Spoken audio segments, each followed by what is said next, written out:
Hi കുട്ടികളെ, നമ്മൾ മറ്റൊരു ടോപ്പിക്കിലേക്കാണ് കിടക്കുന്നത്. അതായത് rationalisation and western civilisation. Rationalisation and western civilisation. അതായത് റാഷണലൈസേഷൻ ആൻഡ് വെസ്റ്റേൺ സിവിലൈസേഷൻ എന്ന് പറഞ്ഞാൽ യുക്തിചിന്തയും അതേപോലെ തന്നെ വെസ്റ്റേൺ നാഗരികതയെക്കുറിച്ചും അതേപോലെ തന്നെ യുക്തിചിന്തയെക്കുറിച്ചുമാണ് ഇവിടെ മാക്സ് വെബർ ഡിഫൈൻ ചെയ്യുന്നത്. അപ്പോൾ നോക്കൂ, Max Weber argued that rationalization is the most distinction feature of western civilization. Max വെബറിൻ്റെ അഭിപ്രായത്തിൽ റാഷണലൈസേഷൻ എന്നത് വെസ്റ്റേൺ സിവിലൈസേഷൻ്റെ ഏറ്റവും പ്രത്യേക സവിശേഷതയാണ്. പാശ്ചാത്യ നാഗരികതയുടെ ഏറ്റവും പ്രത്യേക സവിശേഷതയായിട്ടാണ് മാക്സ് വെബർ എന്തിനെ പ്രസ്താവിക്കുന്നത്? റാഷണലൈസേഷനെ കണക്കാക്കുന്നത്. Max Weber argued that rationalization is the most distinction feature of western civilization. Western സിവിലൈസേഷൻ്റെ ഒരു പ്രത്യേക സവിശേഷതയായിട്ടാണ് മാക്സ് വെബർ റാഷണലൈസേഷനെ കണക്കാക്കുന്നത്. By rationalization he mean the increasing use of reason, calculation, efficiency, rules and scientific thinking in organizing social life. അതേപോലെ തന്നെ പിന്നെന്താണ്? Rationalisation he mean the increasing യുക്തീകരണത്തിൻ്റെ വഴി മനുഷ്യരുടെ എന്തിലൊക്കെയാണ് വർധനവ് കാണിക്കുന്നത്? സാമൂഹിക ജീവിതത്തിൽ മനുഷ്യരുടെ ജീവിതത്തിൽ എന്തൊക്കെ കാര്യങ്ങളിൽ വർദ്ധിക്കുന്നുണ്ട്? Calculation, efficiency, rules, scientific thinking in organizing social life. അപ്പോൾ റാഷണലൈസേഷൻ്റെ ഭാഗമായിട്ട് ഓരോ ആളുകളിലും സോഷ്യൽ ലൈഫിൽ ഓർഗനൈസിങ് സോഷ്യൽ ലൈഫ് സാമൂഹിക ജീവിതത്തിൻ്റെ സംഘടിതമായിട്ടുള്ള കാര്യങ്ങളിൽ എന്തൊക്കെ വർദ്ധിച്ചു? അതായത് increasing use of reason, calculation, efficiency, rules and scientific thinking in organizing social life. അപ്പോൾ ഈ ഒരു യുക്തീകരണം എന്നത് എന്തൊക്കെ വർദ്ധിക്കാൻ കാരണമായി? അതായത് എഫിഷ്യൻസിയും അതേപോലെ പിന്നെ കാൽക്കുലേഷനും നിയമങ്ങളും ശാസ്ത്രീയ ചിന്തകളും തുടങ്ങി എല്ലാ തരത്തിലുള്ള കാര്യങ്ങളും സാമൂഹിക ജീവിതത്തിൽ വരുന്ന എല്ലാ തരത്തിലുള്ള കാര്യങ്ങളും ഇൻക്രീസ് ചെയ്യുന്നതിന് കാരണമായി എന്നാണ് ആരുടെ ഒപ്പീനിയൻ? Max വെബറിൻ്റെ opinion. അതുകൊണ്ടാണ് അദ്ദേഹം പറയുന്നത് rationalisation is the most distinct feature of western civilisation എന്ന് പറയാനുള്ള കാരണം. അതായത് റാഷണലൈസേഷൻ പാശ്ചാത്യ നാഗരികതയുടെ അഥവാ വെസ്റ്റേൺ സിവിലൈസേഷൻ്റെ ഒരു പ്രത്യേക സവിശേഷതയാണ് എന്ന് പറയാനുള്ള കാരണം. Unlike traditional or emotional ways of acting, rational action is based on logic and systematic planning. അതേപോലെ തന്നെ പിന്നെ എന്താ പറയുന്നത്? Unlike traditional or emotional ways of acting, അതായത് പരമ്പരാഗതമോ ഇമോഷണൽ വികാരഭരിതമായിട്ടുള്ള പ്രവർത്തനങ്ങൾക്കു പകരം, അതായത് അൺലൈക്ക് ട്രഡീഷണൽ എന്ന് പറഞ്ഞാൽ പരമ്പരാഗതം, ഇമോഷണൽ എന്ന് പറഞ്ഞാൽ വികാരഭരിതമായിട്ടുള്ള ആക്ടിങ് മീൻസ് പ്രവർത്തനങ്ങൾക്ക് പകരം rational action is based on logic and systematic planning. യുക്തി ചിന്ത എന്തിനാണ് പ്രാധാന്യം കൊടുത്തത്? Logic and systematic planning. അതായത് യുക്തിസഹവും ക്രമബദ്ധമായ പ്രവർത്തനങ്ങൾക്കാണ് പ്രാധാന്യം കൊടുത്തത്. ഇപ്പൊ ട്രഡീഷണൽ ആയിട്ടും ഇമോഷണൽ ആയിട്ടുള്ള ആക്ടിങ്ങിന് പകരം റാഷണൽ ആക്ഷൻ ബേസ് ചെയ്തത് എന്തെല്ലാമാണ്? Logic and systematic planning. ഒരു ലോജിക് ആയിട്ടും സിസ്റ്റമാറ്റിക് ആയിട്ടുള്ള പ്ലാനിങ്ങിനാണ് റാഷണൽ ആക്ഷൻ ഇമ്പോർട്ടൻറ്റ് കൊടുത്തത് അല്ലെങ്കിൽ ബേസ് ചെയ്തത്. അതേപോലെ according to Weber, western society show rationalization in many key areas. വെബറുടെ അഭിപ്രായത്തിൽ വെസ്റ്റേൺ സൊസൈറ്റി റാഷണലൈസേഷനെ 4 മേഖലകളാക്കി തരംതിരിച്ചു. According to Weber, western society shows rationalization in many key area. അതായത് വെബറിന്റെ അഭിപ്രായത്തില് ഒരു റാഷണലൈസേഷൻ വെസ്റ്റേൺ സമൂഹത്തെ 4 ഏരിയാസുകളായി തിരിച്ചു.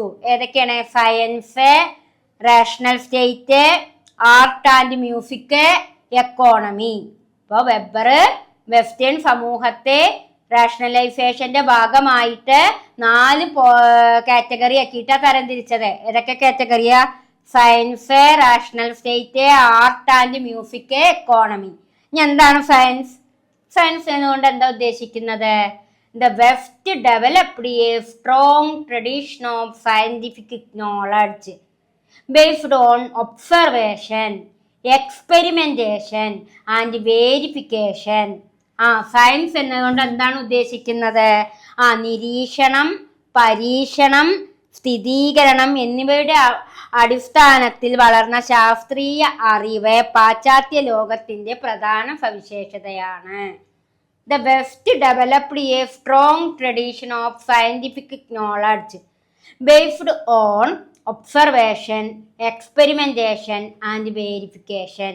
അതായത് ഒരു ശക്തമായിട്ടുള്ള പരമ്പരാഗത ട്രഡീഷൻ ഓഫ് സയന്റിഫിക് നോളജ്. അതായത് ഇവിടെ എന്താ പറയുന്നത്? ഒരു ശാസ്ത്രീയ അറിവ് പാശ്ചാത്യ ലോകത്തിന്റെ പ്രധാന സവിശേഷതയാണ്. ഏതിലൂടെ?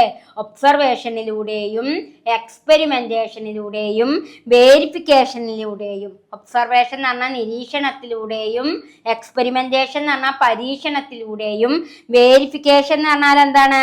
സ്ഥിരീകരണത്തിലൂടെയും. ഇവയിലൂടെയൊക്കെയുള്ള വളർന്ന ശാസ്ത്രീയ അറിവ് വെസ്റ്റേൺ സിവിലൈസേഷന്റെ പ്രധാന സവിശേഷതയാണ്. അതാണ് സയൻസ് എന്നുകൊണ്ട് ഉദ്ദേശിക്കുന്നത്. അടുത്തതാണ് റേഷണൽ സ്റ്റേറ്റ്. റേഷണൽ സ്റ്റേറ്റ് പറഞ്ഞാൽ യുക്തിസഹമായ രാഷ്ട്രം എന്ന് പറയും. Rational state. Western society created bureaucratic government with specialised institution, written law and constitution to regulate political life. എഴുതപ്പെട്ട നിയമങ്ങളും ഭരണഘടന, പ്രത്യേക സ്ഥാപനങ്ങൾ എന്നിവയുടെ ബ്യൂറോക്രാറ്റിക് ഭരണ സംവിധാനവും ഉൾപ്പെടുന്നതിനെയാണ് എന്ത് പറയുന്നത്? റാഷണൽ സ്റ്റേറ്റ് എന്ന് പറയുന്നത്. ഇപ്പൊ റാഷണൽ സ്റ്റേറ്റ് എന്ന് പറഞ്ഞു കഴിഞ്ഞാൽ ഒരു bureaucratic government with specialised institution, written law and constitution to regulate political life. എഴുതപ്പെട്ട നിയമങ്ങളും ഭരണഘടന, പ്രത്യേക സ്ഥാപനങ്ങൾ എന്നിവയുള്ള ബ്യൂറോക്രാറ്റിക് ഭരണ സംവിധാനത്തെയുമാണ് എന്ത് പറയുന്നത്? റേഷണൽ സ്റ്റേറ്റ് എന്നുകൊണ്ട് ഉദ്ദേശിക്കുന്നത്. Art and music. Art and music പറഞ്ഞാൽ എന്താ? Western music uses notation, harmony and systematic organisation of instruments showing rational planning even in culture. അതായത് ആർട്ട് ആൻഡ് മ്യൂസിക് എന്ന് പറയുമ്പോൾ കലയും സംഗീതവും. അതായത് ഒരു പാശ്ചാത്യ സംഗീതത്തിന്റെ നൊട്ടേഷൻ, ഹാർമണി തുടങ്ങിയ ഉപകരണങ്ങളുടെ ക്രമബദ്ധ ഉപയോഗം എന്നിവയൊക്കെയാണ് എന്തുകൊണ്ട് ഉദ്ദേശിക്കുന്നത്? Art and music. അപ്പൊ യുക്തിയുടെ ഭാഗമായിട്ട് ആളുകളിൽ എന്തിൻ്റെയൊക്കെ ഉപയോഗം വർദ്ധിച്ചു? വെസ്റ്റേൺ മ്യൂസിക് യൂസേഴ്സ് പാശ്ചാത്യ മ്യൂസിക്കുകൾ ഉപയോഗിക്കാൻ തുടങ്ങി. Notation, harmony and systematic organisation of instrument, പലതരത്തിലുള്ള സിസ്റ്റമാറ്റിക് ആയിട്ടുള്ള വാദ്യോപകരണങ്ങൾ ഉപയോഗിക്കാൻ തുടങ്ങി. Showing rational planning even in culture. മാത്രല്ല ഇത് യുക്തിപരമായിട്ടുള്ള സാംസ്കാരികം വളരുന്നതിനൊക്കെ കാരണമായി. അതാണ് ആർട്ട് ആൻഡ് മ്യൂസിക് എന്നുകൊണ്ട് അർത്ഥമാക്കുന്നത്. അടുത്തതാണ് എക്കോണമി. എന്താണ്? ഈ ഒരു വെസ്റ്റേൺ സിവിലൈസേഷന്റെ റാഷണലൈസേഷൻ വെസ്റ്റേൺ സിവിലൈസേഷനിക്ക് വന്നതിന്റെ ഭാഗമായിട്ട് എക്കോണമിയിൽ വന്ന മാറ്റം. റാഷണലൈസേഷൻ വെസ്റ്റേൺ സിവിലൈസേഷനിലേക്ക് കടന്നു വന്നതിന്റെ ഭാഗമായി എക്കോണമിയിൽ വന്ന മാറ്റം എന്താണ്? The western economy is based on rational capitalism where production, profit, investment and labor are organized in a calculated and efficient manner. അതായത് the Western economy based on rational capitalism. ഒരു western economy എന്താണ് base ചെയ്യുന്നത്? യുക്തിപൂർണമായ ക്യാപിറ്റലിസവും ഉൽപാദനവും പ്രോഫിറ്റും ഇൻവെസ്റ്റ്മെന്റും labour ഓർഗനൈസേഷനും efficient മാനറൊക്കെയാണ് ഒരു western economy rational ക്യാപിറ്റലിസത്തിലൂടെ base ചെയ്യുന്നത്. അപ്പോ ഒരു വെസ്റ്റേൺ എക്കോണമിയിൽ റേഷണാലിസം കടന്നു വരുമ്പോൾ എന്തെല്ലാം കാര്യങ്ങളാണ് അവിടെ അടിസ്ഥാനപ്പെടുത്തുന്നത്? Production, profit, investment, labour organized, efficient manner. ഇതൊക്കെ എന്തിന്റെ പ്രത്യേകതയാണ്? റാഷണലൈസേഷൻ ഏതിലേക്ക് കടന്നു വന്നത് കൊണ്ടാ? വെസ്റ്റേൺ എക്കോണമിയിലേക്ക് കടന്നു വന്നത് കൊണ്ടാണ് ഇത്രയും കാര്യങ്ങളൊക്കെ നിലനിർത്താൻ സാധിച്ചത്. അപ്പൊ ഇതാണ് മാക്സ് വെബറിന്റെ കാഴ്ചപ്പാടിലൂടെ വെസ്റ്റേൺ സിവിലൈസേഷനിലേക്ക് എന്ത് കടന്നു വന്നപ്പോൾ ഉണ്ടായ മാറ്റം? റാഷണലൈസേഷൻ കടന്നു വന്നപ്പോൾ ഉണ്ടായ മാറ്റമായിട്ട് ഇവിടെ പറയുന്നത്. അങ്ങനെ 4 കാറ്റഗറി ആക്കി തിരിച്ചു വെബർ. വെസ്റ്റേൺ സൊസൈറ്റിയിലേക്ക് റാഷണലിസം കടന്നു വന്നപ്പോൾ സൊസൈറ്റിയെ 4 തിരിച്ചു. സയൻസ് ആയിട്ടും റാഷണൽ സ്റ്റേജ് ആയിട്ടും ആർട്ട് ആൻഡ് മ്യൂസിക് ആയിട്ടും എക്കോണമി ആയിട്ടും. അപ്പം ഇത്രയും കാര്യങ്ങൾ നന്നായിട്ട് മനസ്സിലാക്കുക. ഇത് നിങ്ങളുടെ പേജ് നമ്പർ അതായത് 153 വരുന്ന കാര്യങ്ങളാട്ടോ. അതിൽ 153 വരുന്ന കാര്യങ്ങളാണ് ടീച്ചർ ഇവിടെ പോയിന്റ് ആക്കി എഴുതിയിട്ടിട്ടുള്ളത്. ഇനി നമ്മൾക്ക് എടുക്കാനുള്ള topic precondition for rational capitalism. In what sort of socio economic milieu can capitalism develop എന്നൊരു ടോപ്പിക്ക് പേജ് 155 വരുന്ന ടോപ്പിക്കുകളാണ് ഇനി നമ്മൾക്ക് ഡിസ്കഷൻ നടത്താനുള്ളത് കേട്ടോ. നമുക്കതെന്താ എന്ന് നമുക്ക് നോക്കാം. ഓക്കെ, ഹായ് സ്റ്റുഡൻസ്, നമ്മൾ മറ്റൊരു ടോപ്പിക്കിലേക്കാണ് കിടക്കുന്നത്.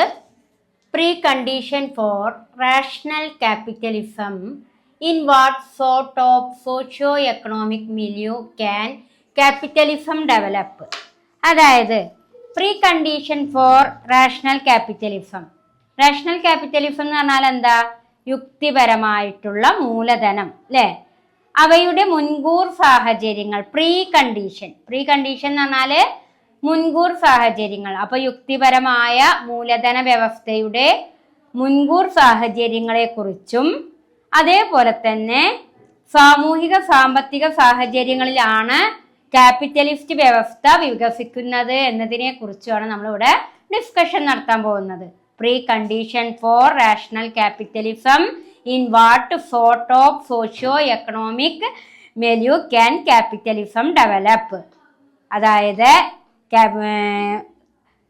റാഷണൽ എന്ന് പറഞ്ഞാൽ യുക്തിപരമായിട്ടുള്ള ക്യാപിറ്റലിസത്തിലൂടെ ആവശ്യമായ മുൻകൂർ സാഹചര്യങ്ങളും ഏതുതരം സാമൂഹ്യ സാമ്പത്തിക സാഹചര്യങ്ങളിലാണ് ഈ ക്യാപിറ്റലിസം വികസിക്കുന്നത് എന്നതുമാണ് നമ്മളിവിടെ ഡിസ്കഷൻ നടത്തുന്നത്. പ്രധാനമായും 6 പോയിന്റാണ് അവിടെ പറയുന്നത്.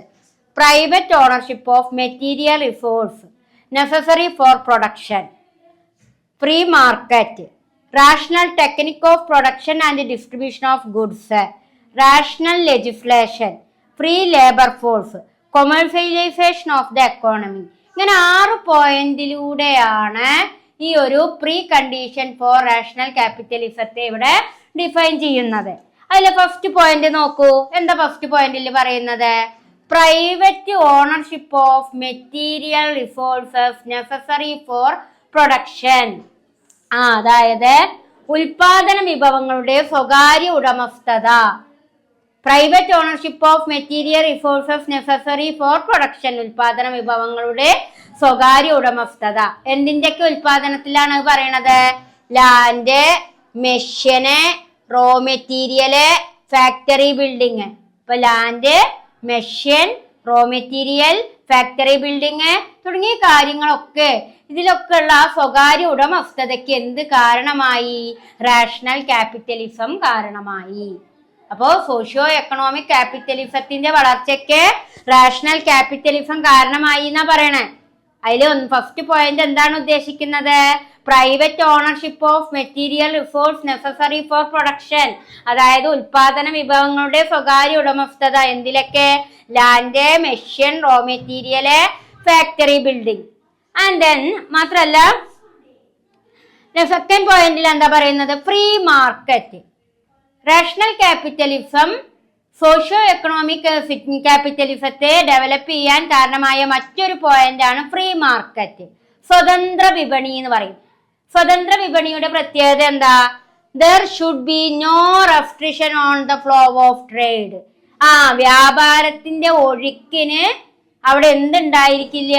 നോ റെസ്ട്രിക്ഷൻ, യാതൊരു നിയന്ത്രണങ്ങളും ഉണ്ടായിരിക്കില്ല. സെക്കൻഡ് പോയിന്റ് ആണ് ഫ്രീ മാർക്കറ്റ്. ഫ്രീ മാർക്കറ്റ് പറഞ്ഞാൽ എന്താണ് ഫ്രീ മാർക്കറ്റ് എന്നുകൊണ്ട് അർത്ഥമാക്കുന്നത്? There should be no restriction on the flow of trade.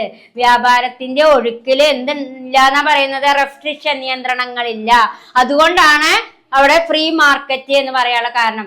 Buyers ആണെങ്കിലും സെല്ലേഴ്സ് ആണെങ്കിലും വാങ്ങുന്നവനാണെങ്കിലും വിൽക്കുന്നവനാണെങ്കിലും സ്വതന്ത്രമായി കടന്നു ചെല്ലാനും സ്വതന്ത്രമായി സാധനങ്ങൾ വാങ്ങുന്നതിനും വിൽക്കുന്നതിനൊക്കെ ഒരു അനുകൂലമായ സാഹചര്യം ഉണ്ടായിരിക്കുക.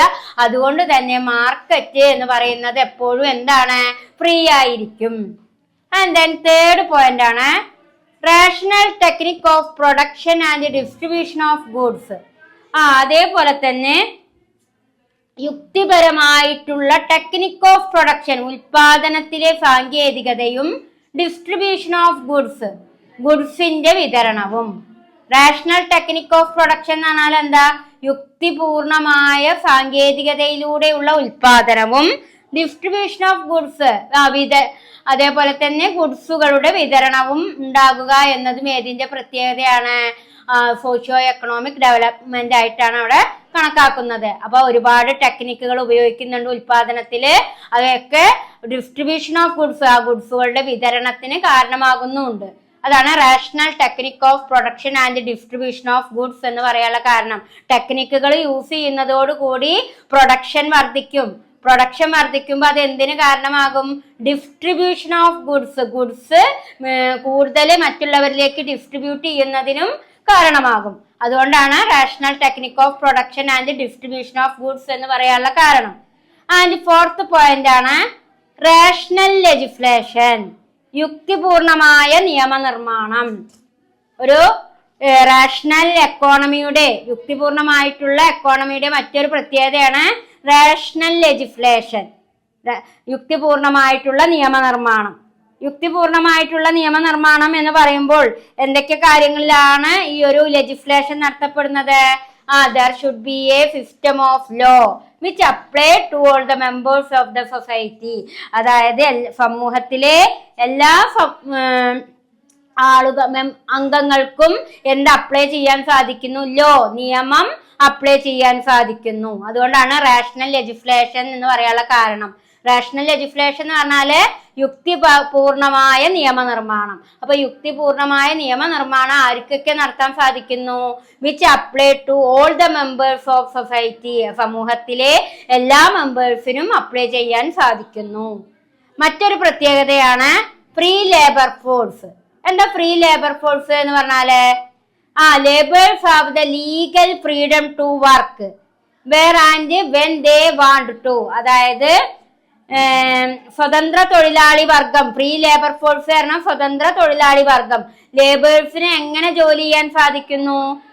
Labours have the legal freedom to work, നിയമപരമായിട്ട് സ്വതന്ത്രമായി ജോലി ചെയ്യാന് ആർക്ക് സാധിക്കുന്നു? ലേബേഴ്സിന് സാധിക്കുന്നു. മാത്രല്ല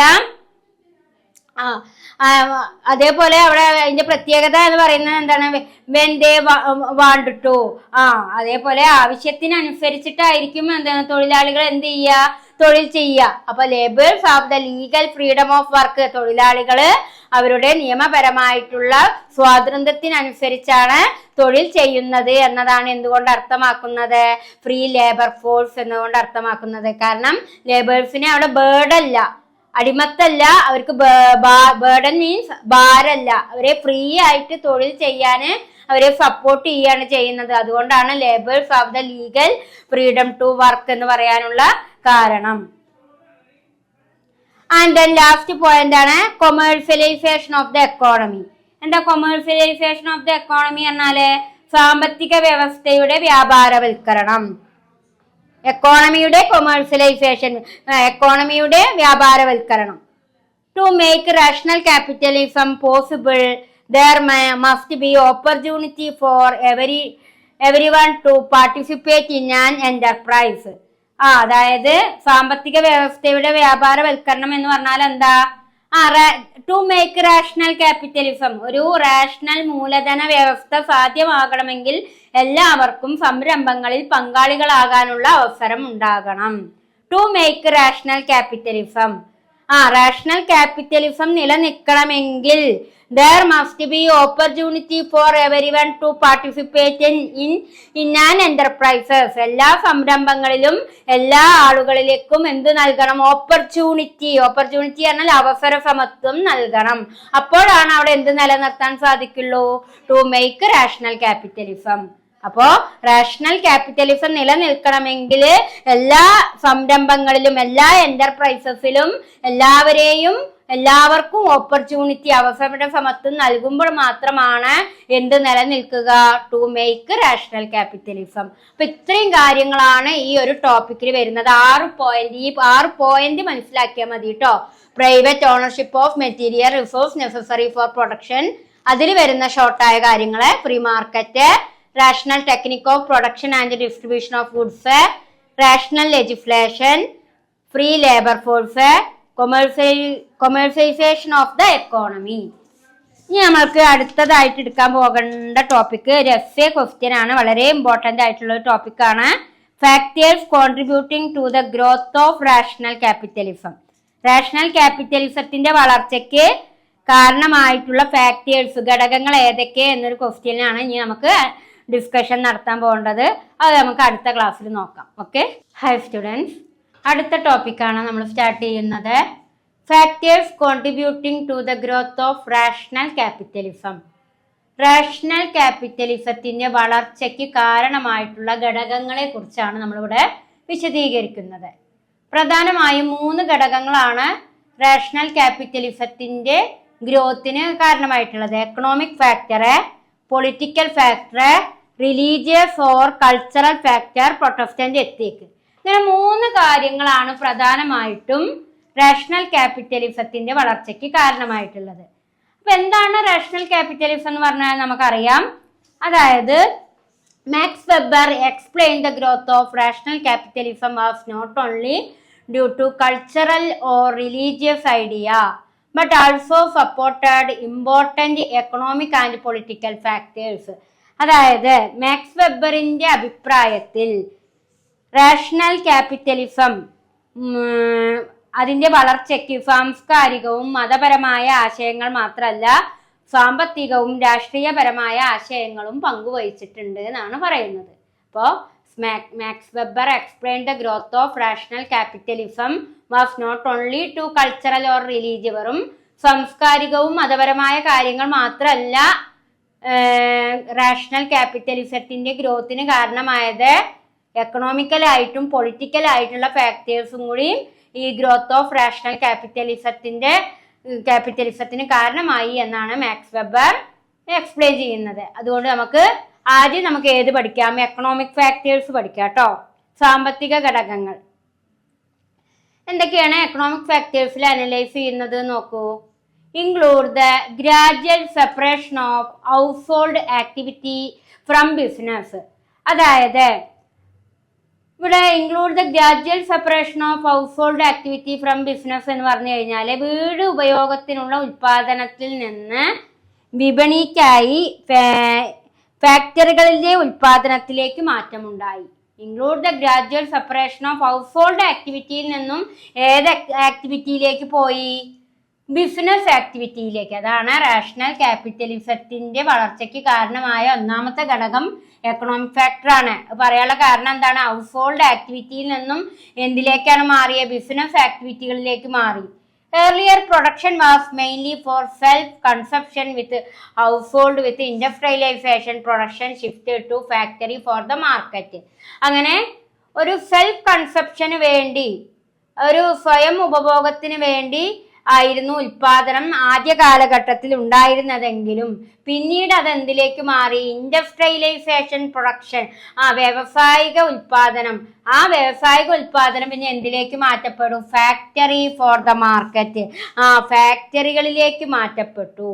ആദ്യം സെൽഫ് കൺസപ്ഷന് വേണ്ടി ഒരു ഹൗസ് ഹോൾഡ് പ്രൊഡക്ഷൻ ആണ് നടന്നിരുന്നത്. Production was mainly for self consumption with house hold. സ്വന്തം ഉപഭോഗത്തിന് വേണ്ടി ഉൽപാദനം വെറും ഹൗസ് ഹോൾഡില് കുടുംബങ്ങളിൽ മാത്രമാണ് നിലനിന്നിരുന്നതെങ്കിൽ പിന്നീട് അത് ഇൻഡസ്ട്രിയലൈസേഷൻ ആയി മാറുകയും ആ ഇൻഡസ്ട്രിയലൈസേഷൻ പ്രൊഡക്ഷൻ പിന്നെ എന്തിലേക്ക് ഷിഫ്റ്റ് ചെയ്യപ്പെട്ടു? ഫാക്ടറീസ് ഫോർ ദ മാർക്കറ്റിലെ വലിയ വലിയ ഫാക്ടറികളിലേക്ക് മാറ്റം ചെയ്യപ്പെടുകയും ചെയ്തു. The growth of transport and communication made easier and faster. അതേപോലെ തന്നെ ട്രാൻസ്പോർട്ട് ആൻഡ് കമ്മ്യൂണിക്കേഷൻ, ഗതാഗതവും വാർത്താവിനിമയവും വളരെയധികം ഫാസ്റ്റർ, അതിന്റെ വളർച്ചയും പെട്ടെന്നായിരുന്നു എന്നാ പറയുന്നത്. അതൊക്കെ എക്കണോമിക് ഫാക്ടേഴ്സ് ആട്ടോ. ആദ്യം ഒരു ഹൗസ് ഹോൾഡ് പ്രൊഡക്ഷൻ ആയിരുന്നതെങ്കിൽ പിന്നീട് ഇൻഡസ്ട്രിയലൈസ്ഡ് പ്രൊഡക്ഷൻ ആയി, പിന്നെ അതെന്തായി? ഫാക്ടറീസ് ആയി.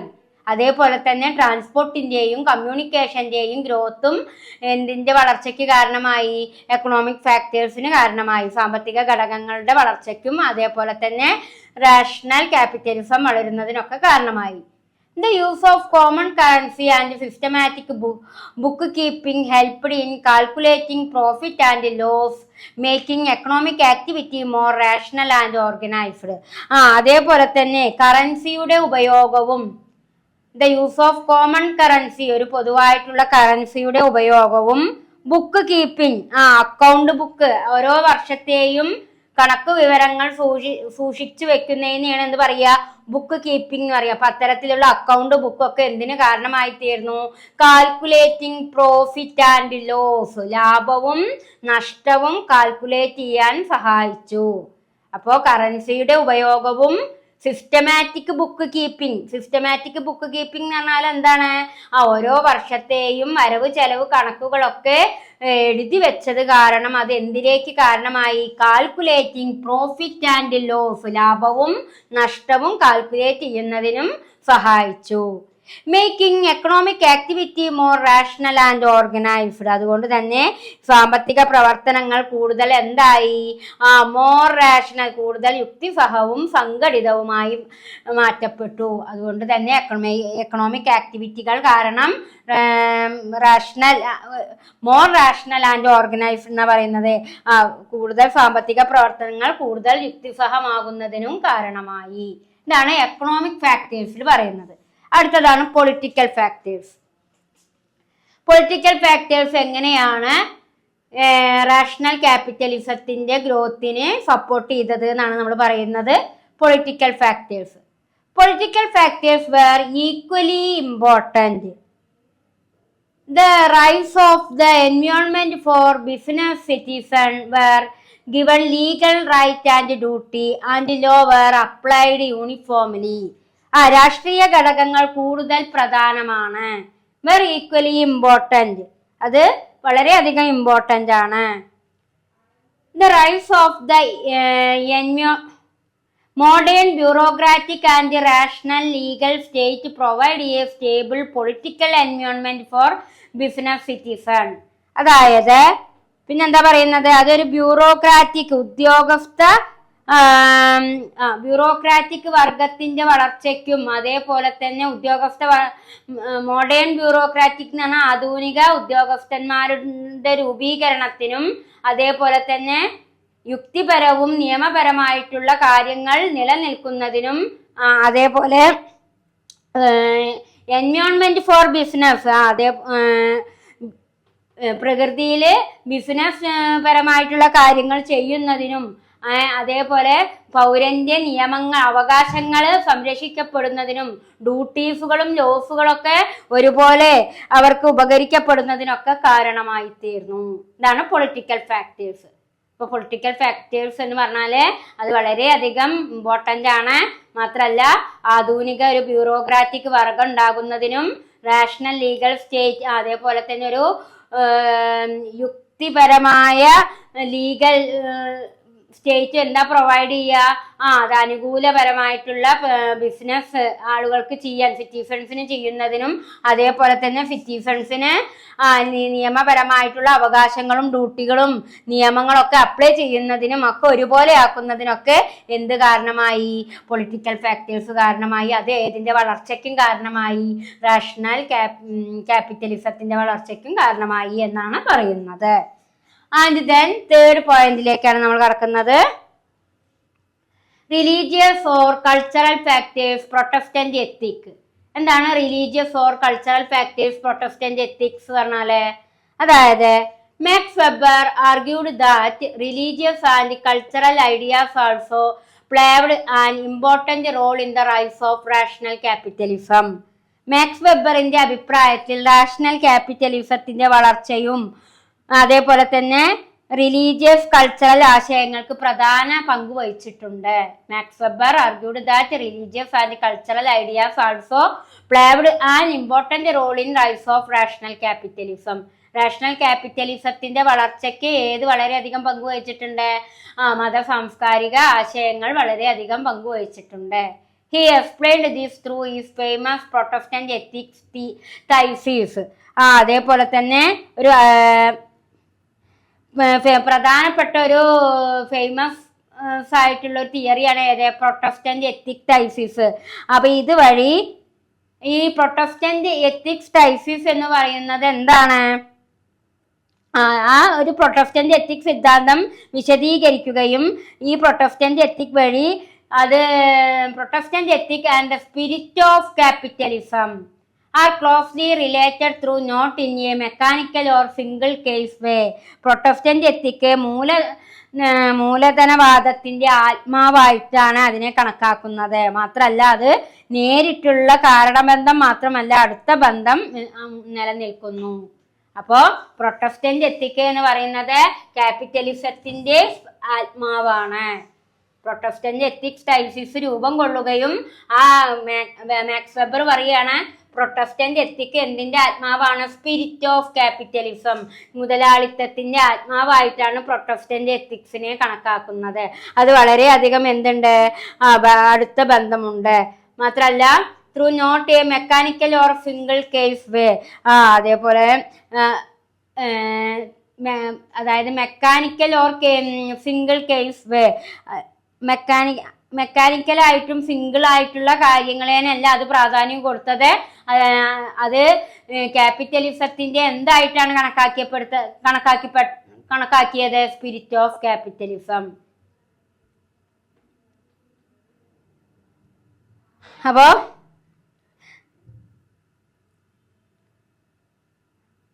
നമ്മൾ എന്താ മനസ്സിലാക്കിയേ? മാക്സ് വെബർ പറയാണ് ഈ religious and cultural factors protestant എത്തിക്സിന്റെ റാഷണൽ ക്യാപിറ്റലിസത്തിന്റെ വളർച്ചയ്ക്ക് വളരെയധികം സഹായകമായിട്ടുണ്ട്. ഈ പ്രൊട്ടസ്റ്റന്റ് എത്തിക് തൈസിസ് എന്ന തിയറിയിലൂടെയാണ് അദ്ദേഹം വ്യക്തമാക്കിയത്? പ്രൊട്ടസ്റ്റന്റ് എത്തിക് എന്ന് പറയുന്നത് ക്യാപിറ്റലിസത്തിന്റെ ആത്മാവാണ്. അത് വളരെയധികം റിലേറ്റഡ് ആണ്. അതല്ലാതെ മെക്കാനിക്കൽ ആയിട്ടോ സിംഗിൾ കേസ് അല്ല. Though not in a mechanical or single case. Protestant ethics എപ്പോഴും ക്യാപിറ്റലിസത്തിന്റെ ആത്മാവാണ്. അതല്ലാതെ അതൊരു മെക്കാനിക്കലോ സിംഗിൾ കേസോ അല്ല എന്നാണ് ആരിവിടെ പ്രസ്താവിക്കുന്നത്? വെബർ പ്രസ്താവിക്കുന്നത്. അപ്പൊ ഇത്രയും കാര്യങ്ങളാണ് ഗ്രോത്ത് ഓഫ് റാഷണൽ ക്യാപിറ്റലിസത്തിന്റെ ഫാക്ടേഴ്സുകൾ. Economic factors, political factors and religious cultural factors ആയിട്ട് ഇവിടെ വ്യക്തമാക്കുന്നത് കേട്ടോ. അപ്പൊ ഇത്രയും കാര്യങ്ങൾ ഇതിന്റെ ഷോർട്ട് നോട്ട് നന്നായി എഴുതിയെടുക്കുക. ഇതൊരു എസ്സേ ക്വസ്റ്റ്യൻ ആണ്. ഈ പോയിന്റ്സുകൾ നന്നായി മനസ്സിലാക്കുക. ഓക്കെ, ഹൈ സ്റ്റുഡൻറ്, നമ്മൾ അടുത്ത ടോപ്പിക്കിലേക്കാണ് കിടക്കുന്നത്. Iron cage, Max Weber. വളരെ ഇമ്പോർട്ടൻ്റ് ആയിട്ടുള്ള മാക്സിന്റെ ഒരു തിയറിയാണ് അയൺ കേജ് മാക്സ് വെബർ. എന്താണ് അയൺ കേജ് മാക്സ് വെബർ എന്ന ഈ ഒരു ടോപ്പിക്കിലൂടെ മാക്സ് വെബർ വ്യക്തമാക്കുന്നത്? അതായത് ഇരുമ്പ് കൂട് എന്നൊക്കെ പറയും അല്ലേ? അയൺ കേജ് എന്ന് പറഞ്ഞാൽ ഇരുമ്പ് കൂട്. കാരണം മനുഷ്യനെ നിയമങ്ങളാൽ ചുറ്റപ്പെട്ട ഒരു കൂട്ടിൽ അകപ്പെടുക ചെയ്യുന്നത്. പല നിയമങ്ങളും നടപ്പാക്കിയതിന്റെ ഭാഗമായി മനുഷ്യൻ ഒരു നിയമത്തിന്റെ കൂട്ടിൽ അകപ്പെട്ടു. അതുകൊണ്ടാണ് അയൺ കേജ് എന്ന് പറയാനുള്ള കാരണം കേട്ടോ വെബർ. അപ്പൊ എന്തുകൊണ്ടാണ് മാക്സ് വെബർ ഈ ഒരു തിയറിയെ എങ്ങനെ അനലൈസ് ചെയ്യാനുള്ള കാരണം എന്ന് നമുക്ക് പരിശോധിക്കാം. നോക്കൂ, Max Weber use the idea of the iron cage to describe the future of the rationalised modern world. അതായത് Max weber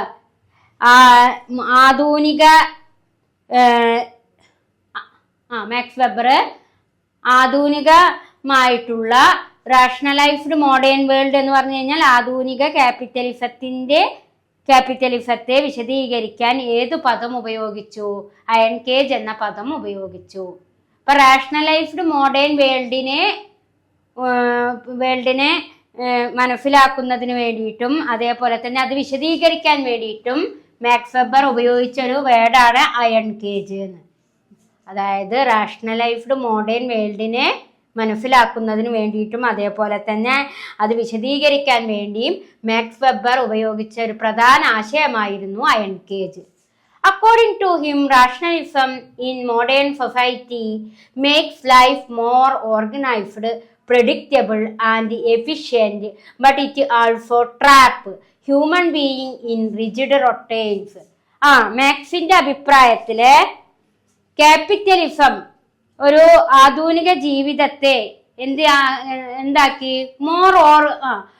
according to him rationalism in modern society, ആധുനിക സമൂഹത്തെ റാഷണലിസം എന്തു ചെയ്തു എന്നാ പറയുന്നത്?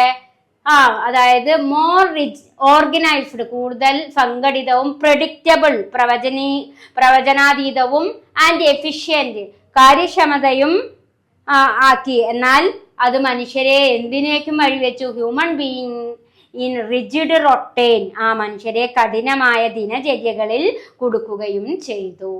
അപ്പൊ മോഡേൺ ക്യാപിറ്റലിസം അഥവാ റാഷണാലിസം, മോഡേൺ വേൾഡില് റാഷണാലിസത്തെ പരാമർശിക്കാൻ അദ്ദേഹം ഉപയോഗിച്ച വേർഡാണ് അയൺ കേജ്.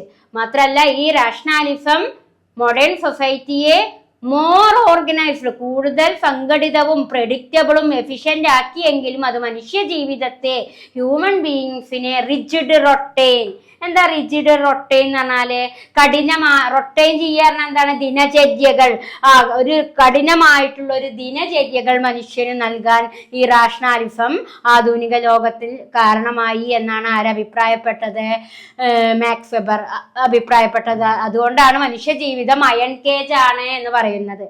അയൺ കേജ് പറഞ്ഞാൽ ഇരുമ്പ് കൂട് എന്നാണ്. പക്ഷെ ഇവിടെ അയൺ കേജ് എന്ന് പറയുന്നത് മനുഷ്യൻ ഒരു ഇരുമ്പ് കൂട്ടിൽ കുടുങ്ങിയതുപോലെ പല നിയമങ്ങളാലും റിജിഡ് ആയിട്ടുള്ള പല കാര്യങ്ങളിലും മനുഷ്യന്റെ ജീവിതം വലയം ചെയ്യപ്പെട്ടു എന്നാണ് ഇവിടെ വെബർ വ്യക്തമാക്കിയത്. Daily life become mechanical and dull, reducing creativity, freedom and emotional richness. അതേപോലെ തന്നെ ഡെയിലി ലൈഫ്, മനുഷ്യന്റെ ദൈനംദിന ജീവിതം എങ്ങനെയായി എന്നാ പറയുന്നത്?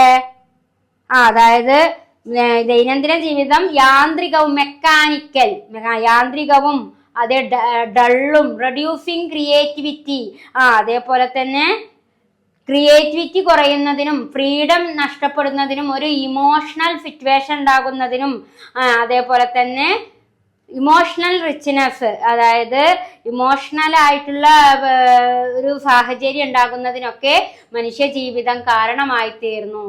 അതുകൊണ്ടാണ് ഈ റാഷണാലിസം എന്തിനു വഴിവെച്ചു മനുഷ്യന്റെ ജീവിതത്തിൽ എന്ന് പറയാനുള്ള കാരണം അയൺ കേജ്, ഒരു ഇരുമ്പ് കൂടിന് തുല്യമാക്കാൻ കാരണമായി റാഷണാലിസം എന്ന് പ്രസ്താവിക്കാനുള്ള കാരണം, വെബർ പ്രസ്താവിക്കാനുള്ള കാരണം മനുഷ്യന്റെ ജീവിതം മെക്കാനിക്കലായി, അതേപോലെ തന്നെ ഡള്ളായി, ക്രിയേറ്റിവിറ്റി ഇല്ലാതായി, ഫ്രീഡം നഷ്ടപ്പെട്ടു, ഒരു ഇമോഷണൽ സിറ്റുവേഷൻ വർദ്ധിച്ചു. എപ്പോഴും എന്തെങ്കിലും ഒരു കാര്യത്തിന് ഇമോഷണൽ ആവും. മനുഷ്യന്റെ ജീവിതം, നിത്യജീവിതം എപ്പോഴും ഒരു ഇമോഷണൽ സിറ്റുവേഷൻ ഇല്ലാതെ നിലനിൽക്കുന്നില്ല. പല വികാരങ്ങളും പല ഇമോഷണലും മനുഷ്യൻ ഫേസ് ചെയ്യേണ്ടി വന്നു. ഇതുകൊണ്ടൊക്കെയാണ് ഈ റാഷണാലിസം മോഡേൺ സൊസൈറ്റിയിൽ എന്തിന് കാരണമായി എന്ന് പറയാൻ കാരണം അയൺ കേജ് ആണ് എന്ന് പറയാനുള്ള കാരണം. Rational capitalism and the bureaucratic state dominant social through rules, calculation and control. അങ്ങനെ ഒരു ഉദ്യോഗസ്ഥ വർഗം രൂപം കൊള്ളുന്നതിനും നിയമങ്ങളും കണക്കുകൂട്ടലുകളും നിയന്ത്രണങ്ങളൊക്കെ രൂപപ്പെടുന്നതിനും കാരണമായി. People begin to live according to schedule, procedures and impersonal system rather than personal value and feeling. മനുഷ്യന്റെ വ്യക്തിപരമായ മൂല്യത്തിനും ഫീലിംഗ്സിനും അതീതമായി പല ഷെഡ്യൂളുകളും പ്രൊസീജിയേഴ്സും ഇമ്പേഴ്സണൽ സിസ്റ്റംസും മനുഷ്യൻ ഫോളോ ചെയ്യേണ്ടി വന്നു.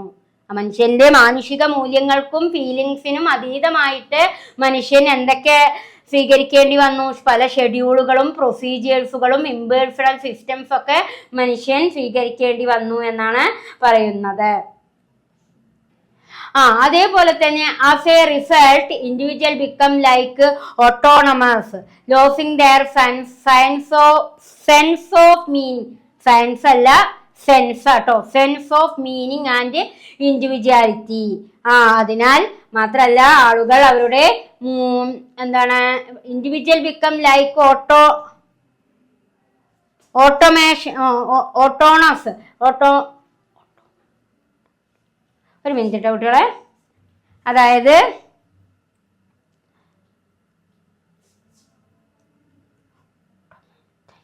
ഓട്ടോമാറ്റൻസ് എന്നാട്ടോ.